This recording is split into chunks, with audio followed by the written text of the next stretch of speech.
This is the Dynasty Market Report, where we look at a specific player or pick in Dynasty Fantasy Football, and we try to determine, what does the market think of that?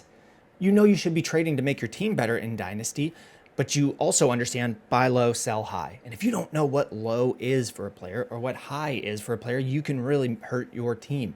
So today we're going to look at Trevor Lawrence. We're going to track trades in the market. We're going to look at past performance and past sentiment about a player to get a gauge of what do we think this offseason is going to look like for them?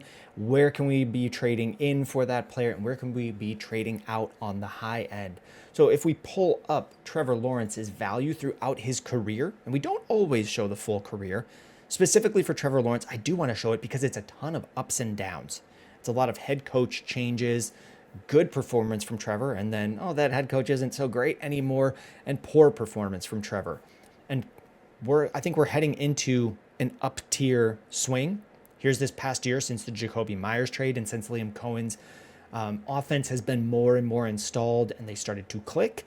We're starting to head into an up tier swing. So we'll just go through this pretty quickly. He gets drafted 101. He's considered a top 5 quarterback. These charts are in line with each other, showing the all-time value of him. He's considered a top 5 QB in Dynasty.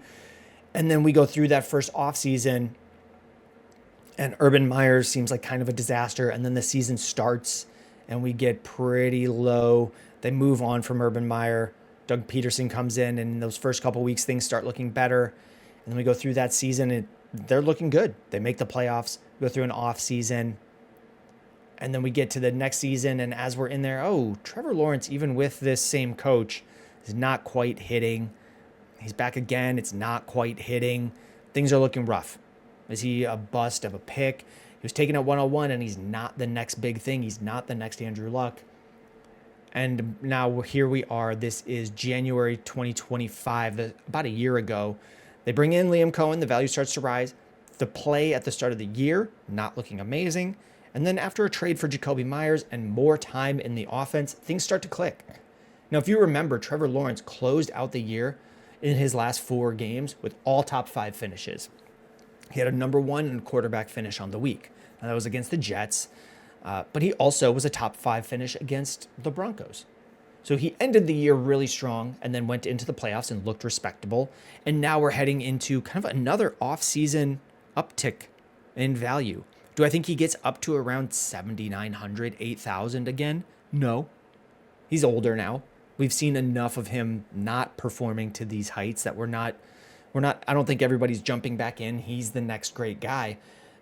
But this value, since being eliminated, if we just go into the last 3 months, is just going up in the offseason. This is just all offseason keep, trade, cut value gain. Now, I don't know that keep, trade, cut is the best source for tracking a player's value because people need to be coming to the site. And when you load the site, it asks you to rank 3 players. And people need to keep picking Trevor Lawrence. But I think they will. So if we pull ranks for quarterbacks, Trevor Lawrence is here at QB 11. Jalen Hurts is at QB 10. Does the market like Lawrence more than Hurts? I bet there are going to be players who do. Jalen Hurts had a rough year with that offensive coordinator that they've moved on from, Joe Patullo. So I think I see a lot of upside in Jalen Hurts, but the market doesn't always see that. Trevor Lawrence, can he get up over Jackson Dart? I like him more than Jackson Dart. So if we're picking, trying to find a high end of what this 62, 6,300 value should be, I think it's in this Justin Herbert, Patrick Mahomes range, where he should be kind of punched right in with these guys at 65. Patrick Mahomes coming off of an injury. As we get closer to the season, that'll rise. So Trevor Lawrence right here around Justin Herbert, QB 7, 8. I think that is around where you can realistically call the high end of what you're going to start getting in trades. So let's take a look at up tiers and down tiers. For Trevor Lawrence, if you wanted to up tier to a higher quarterback like a Lamar Jackson, I've punched together some trades for that. I've put it as Trevor Lawrence and Kyle Monangai. Well, I have it as Joe Burrow here. You could also swap this to Trevor Lawrence. Not Trevor Lawrence, Lamar Jackson. They're essentially the same range. You call it Joe Burrow, you call it Lamar. Trevor Lawrence and Kyle Monangai for Lamar Jackson. If you wanted Joe Burrow as another pocket passer that we had pulled in there, it's going to say that you're overpaying, but I think that's the range you need to be in to make a deal like this go through. Now, if you could do this for cheaper, I'd say it's just like Trevor Lawrence in the 204 or Trevor Lawrence and a mid-second round pick from this year. I don't know exactly that you'll get that through, but if I could up tier from Lawrence with just Monangai, I would say bye-bye to my special little Monangai and move on to Joe Burrow, where I feel much better about the year in, year out production from Joe Burrow than I do with Trevor Lawrence, because it's been up and down, up and down. Joe Burrow's been injured, but when he's playing, he's consistently better than Trevor Lawrence. If we're looking at a down tier, I like Dak Prescott as an option. I put it in as a late 27 first. And really the way that I want to say this is there is probably someone that will give you Dak Prescott and a first for Trevor Lawrence. Now, I've plugged it in as Justin Herbert because what we've said before was we like Justin Herbert, this number value, as the crossover for the height of Trevor Lawrence's value. So sometimes I'll do that on Keep Trade Cut. If I'm building trades and I'm saying I don't want to sell low on a guy, I'll just pick a guy that is the high-end value of the asset I'm actually moving. Like, I think Trevor Lawrence's value could settle in and continue to rise, but not go much higher than around here. So if I'm building trades, I'll do it like that. So that's kind of what I would be looking for. It's not going to be every single person in your league. Not every league that has a Dak Prescott manager is going to give you a late first for him. Maybe you need to add something in on the Trevor Lawrence side, but that's the move I'm looking to make to get out. So let's talk real trades that have happened. I've pulled up real trades that have gone through this site. Dynasty Daddy tracks a lot of leagues and pulls up all the real trades that have happened. Let's go through some of them. Just like we were saying on that Dak Prescott deal, the price is the price in the league that you're in. If someone in your league would let you trade Cam Ward and come away with Trevor Lawrence, that one is a no-brainer for me. Every single day of the week, I would much rather have Trevor Lawrence than Cam Ward. So if you could get that for Cam Ward, and this isn't a Cam Ward video, do it, and do not sell Trevor Lawrence just for Cam. Let's take a look at this deal where it's Lawrence and Monangai, a player that we talked about in that up-tiered deal, a nice little running back, for Bryce Young, the 103, and Caleb Johnson. Caleb Johnson coming off of a rookie year where he was not used at all, but there's a new coaching staff. The running backs that were ahead of him, like Kenneth Gainwell, probably not on the Steelers going forward. Does Mike McCarthy come in and say, I like Caleb Johnson? He's the new coach. He can come in and say, I like Caleb, and go with Caleb. So there's still room for it to work, but it's a risky move. So Lawrence and Monangai for Caleb, Bryce Young, and the 103. Even if we just line these guys up and say Monangai is a little bit better than Caleb, but we can kind of cross them off and say we got a little bit of value on this side. Are we going from Trevor Lawrence and a little to the 103 and Bryce Young? And really the spot that I'm looking to do that is if Trevor Lawrence is my third quarterback. If maybe you had Trevor Lawrence as your second quarterback and you drafted Jackson Dart last year in the rookie draft and then just kind of had three and you gained value in Trevor, and now you want to get back to two solid options and a down-tiered third one. This is a spot where I like that, where Bryce Young becomes a third option.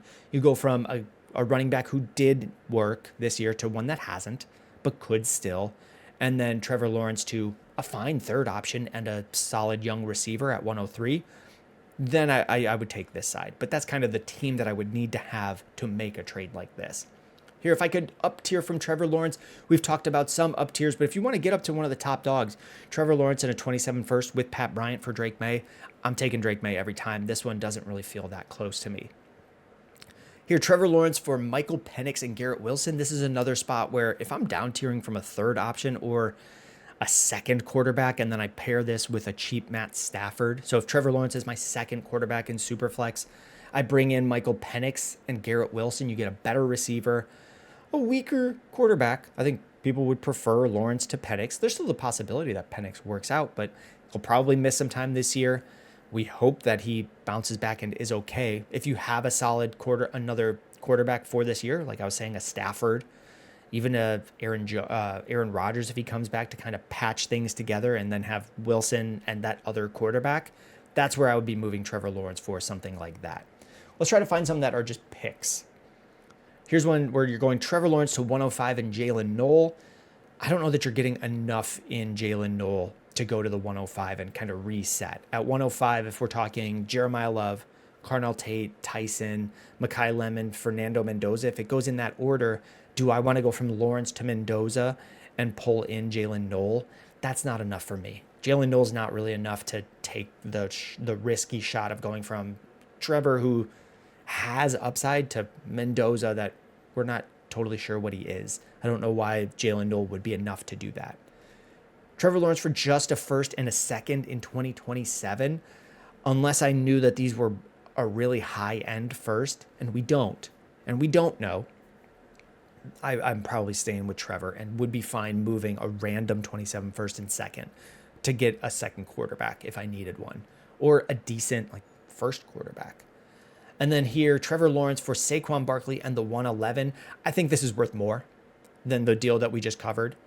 I don't think it would be hard to take Saquon and get a random 27 first and possibly more, and then take the 111 and get a random 27 first. So if I have Trevor, this is a deal where even if I just wanted 27 picks in 2027, I'd be fine making a swap like this, saying I'll take Saquon, I'll take the 111, and then take those and move them for better picks. So if someone's offering you picks, sometimes there are spots where you just need to take a look at a different trade that isn't quite what you want, but can become what you want. So here, Trevor Lawrence for Saquon and the 111 can probably get you more than just a 27 first and a second. If we're talking just a 27 first and a second, and this will be the final trade we look at, Trevor Lawrence for a first, a second, and J.K. Dobbins? J.K. Dobbins? He starts to get me over the edge. Like, if it's Dobbins in a second, can you get to a first? Probably not until Dobbins is signed, and even then, tough. So I might be looking at that. And I know I said this is the last one. This is actually going to be the last one we look at. Trevor Lawrence for the 101, the 110, and Matthew Golden. If you can get in for Trevor Lawrence for a 27 first and second, and then get out for the 101, 110, and Matthew Golden, I think I'm okay making this swap to get out. Golden's had a down year, but good game in the playoffs, has the chance to become something next year. But the 101 and 110, you could then use this 101 to trade back to 104 and get another first somewhere. I think this is enough value and enough room to play with to replace what you have in Trevor Lawrence. And that's going to bring us to the end of the video here. Thank you very much if you've made it this far. If you have made it this far, hey, would you mind a like, a comment, a subscribe? It does go a long way. This is still a new page. I am still just one guy in a small office. I sit throughout the day and I'm checking. I feel it. I see the likes, I see the comments, I see the subscribes. It does mean something to me. So thank you very much if you do that. If there's a player you want to see covered in these, let me know in a comments and we'll add them to the list. We do plot these out a couple days in advance, but we can try to swap things around to get a player bumped in sooner rather than later. We are at the end of this. Thank you very much for making it here. We will see you in the next one.